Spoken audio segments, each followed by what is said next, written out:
உங்களுக்கு நிம்மதி உண்டாகுவதாக. தேவனுடைய இரக்கங்கள் அதிகமாவதாக.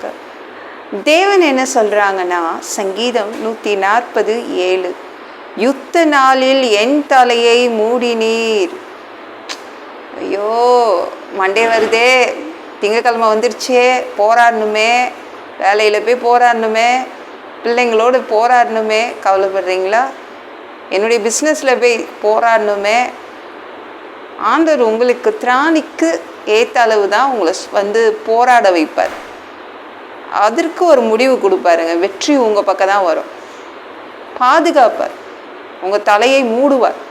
ஒரு போராட்டம்னா உங்களை பாதுகாப்பாக தான் வச்சுப்பார். பயப்படாதீங்க. உங்கள் போராட்டம் ஒரு முடிவுக்கு வரும். நம்ம ஒன்றும் ராஜா இல்லை, நம்ம ஒன்றும் இராணுவ வீரர் இல்லை, யுத்தம் நம்மளுக்கு இல்லை. ஆனால் போராட்டங்கள் இருக்குது. எவ்ரிடே போராட வேண்டியதாக இருக்குது.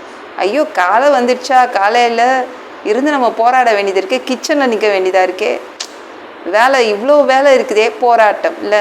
தேவன் உங்கள் திராணிக்கு மிஞ்சி எதுவும் கொடுக்க மாட்டாருங்க. அது மட்டும் ஞாபகம் வச்சுக்கோங்க. அந்த போராட்டத்துக்கு முடிவும் இருக்குது, அழகான வெற்றியும் இருக்குது. எல்லாமே உங்களுக்கு கிடைக்கும். சரிங்களா? ஓவராக நீங்கள் போராட வேண்டிய அவசியம் இல்லை. தேவன் அதற்கு ஒரு முடிவு வச்சுருக்காருங்க. யோபு இருக்காங்கள்ல, அவங்களுக்கு தெரியாமே போராடினாங்க ஒரு பிசாசோடு. தெரியாது, பிசாசோடைய தலைவனோடு போராடினாங்க.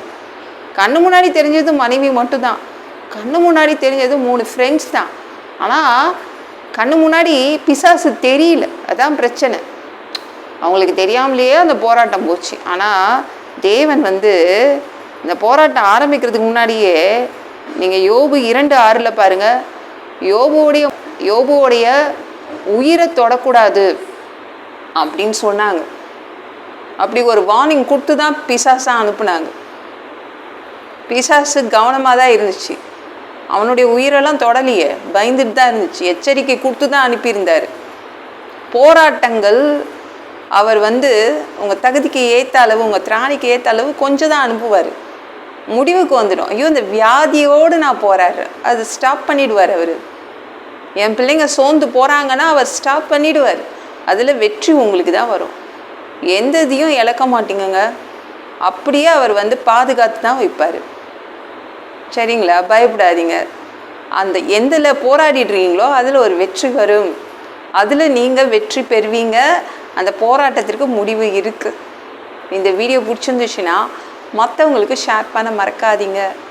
கர்த்தர் தாமே உங்களை ஆசீர்வதிப்பாராக. ஜெபம் பண்ணலாமா? அன்பு பிதாவே, உங்கள் பிள்ளைங்க உங்கள் பாதத்தில் வந்திருக்காங்க. ஐயோ, மண்டே வந்துடுச்சே, திங்கக்கிழமை வந்துடுச்சே, காலை ஆயிடுச்சேன்னு கவலைப்படுறாங்க. உங்கள் பசங்க போராட வேண்டியது இருக்குது. வாழ்க்கையோடு, வியாதியோடு, பிரச்சனையோடு எல்லாத்துக்கும் ஒரு முடிவு கொடுக்குறீங்க. உங்கள் பிள்ளைங்களை பத்திரமா பாதுகாத்து கொள்ளுங்க. அவங்க உங்கள் சட்டைகளின் கீழே தான்ப்பா இருக்கிறாங்க. உங்கள் பாதுகாப்பின் கீழே தான் இருக்காங்க. வெற்றி பெறுவாங்க உங்கள் பிள்ளைங்க. திராணிக்கு மிஞ்சி யாரையும் சோதிக்க மாட்டீங்க. நன்றி அப்பா. எல்லா பொல்லாத பிசாசுகள், ஏவல்கள், மந்திரங்கள், தற்கொலை ஆவிகள், பயத்தின் ஆவிகள், பலவீனப்படுத்துகின்ற ஆவிகள் எல்லாம் இயேசு என்ற பெயரினை கொண்டு துரத்துகிறேன். ஓடிப்போ. உங்கள் பிள்ளைங்களை ரத்த கொடிக்குள் மறைச்சிக்கோங்க. பரிசுத்த ஆவியால் நிரப்புங்க. ஞானஸ்நானம் எடுக்கணும், ரட்சிப்பீராக. இயேசுவின் காயப்பட்ட தழும்புகளால் எல்லா வியாதிகளும், எல்லா பலவீனங்களும், கேன்சர் போன்ற வியாதிகளும் சரியாகுவதாக. மனிதனாக பிறந்தா ஜீவ புஸ்தகத்தில் பேர் இருக்கணும். அப்படி இல்லைன்னா அந்த மனுஷனை பிடிச்சி நரகத்தில் தள்ளிடுவீங்க. தீ எறிகிற இடத்துல அப்படி போய் வாழ்கிறதுப்பா. பரலோகத்துக்கு வரது தான் ஆசைப்படுறோம். அடித்து உதச்சி திருத்தி எங்களை பரலோகத்துக்கே அனுப்பிடுங்க சாமி. கழுவப்படாத பாவங்கள் எங்ககிட்ட இருந்துச்சுன்னா உங்கள் திரு ரத்தத்தை கொண்டு நல்லா கழுவி பரலோகத்துக்கே அனுப்பிடுங்க. எந்த ஒரு இமை பொழுது நீங்கள் வருவீங்கன்னு காத்துட்ருக்கோம்ப்பா. அந்த ஒரு இமை பொழுதில் உங்களுக்கு ஒப்பான ஒரு உடம்பு எங்களுக்கு கொடுக்கப்படும். அதை பெற்றுக்கொண்டு மதிய வானத்தில் உங்களை சந்திக்க வருவோம். அந்த தருணத்தை இழந்துடக்கூடாதுப்பா. பரிசுத்தமாக வச்சுக்கோங்க. பரிசுத்தமாக வாழ்றது ஒரு மனிதனால் கூடாது. அதற்கும் உங்கள் உதவி கேட்டு தான் நிற்கிறோம். 7 வருடம் அந்த கிறிஸ்து ஆட்சியில் விட்டுட்டு போயிடாதீங்க. பிசாசு நடத்தும் ஆட்சியிலெல்லாம் விட்டுட்டு போயிடாதீங்கப்பா. நன்றி. நீங்கள் 1000 வருடம் அரசாட்சி செய்வதற்காக இங்கே வருவீங்க. அப்பொழுதும் எங்களை கூப்பிட்டுக்கோங்க. எல்லாவற்றையும் ஒப்பு கொடுக்குறேன். இயேசுவின் மூலம் ஜெபம் கேளும் பிதாவே. ஆமென்.